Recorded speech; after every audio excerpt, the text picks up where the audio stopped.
ರೈತರ ಪಾಲಾಗಬೇಕಿದ್ದಂತಹ ರಸಗೊಬ್ಬರ ಕಾಳಸಂತೆಯಲ್ಲಿ ಮಾರಾಟವಾಗ್ತಾ ಇರುವಂಥದ್ದು ಬೆಳಕಿಗೆ ಬರ್ತಾ ಇದೆ. ಸಾವಿರಾರು ಚೀಲಗಳನ್ನು ಕಾಳಸಂತೆಯಲ್ಲಿ ಮಾರಾಟ ಮಾಡಿದ್ದಾರೆ. ಸರ್ಕಾರದ ಯೂರಿಯಾ ಗೊಬ್ಬರ ಕಾಳಸಂತೆಯಲ್ಲಿ ಮಾರಾಟ, ಗೋಡೌನ್ನಲ್ಲಿ ಅಕ್ರಮವಾಗಿ ಯೂರಿಯಾ ಗೊಬ್ಬರವನ್ನು ಸಂಗ್ರಹಣೆ ಮಾಡಿಡಲಾಗಿತ್ತು.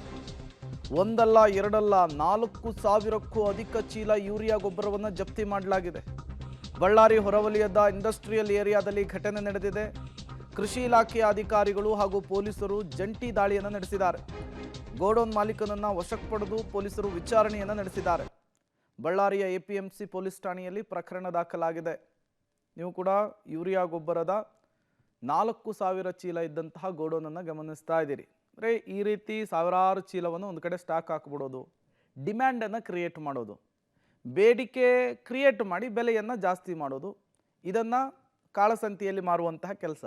ಅದಾದಮೇಲೆ ಇಷ್ಟು ಪ್ರಮಾಣದ ರಸಗೊಬ್ಬರವನ್ನು ಈತ ಶೇಖರಣೆ ಮಾಡಿಟ್ಟಿದ್ದು ಹೇಗೆ ಅಂತೇಳಿ, ಈತನ ಜೊತೆಗೆ ಯಾರ್ಯಾರು ಕೈ ಜೋಡಿಸಿದ್ರು ಅನ್ನೋದು ಕೂಡ ಗೊತ್ತಾಗಬೇಕಾಗುತ್ತೆ.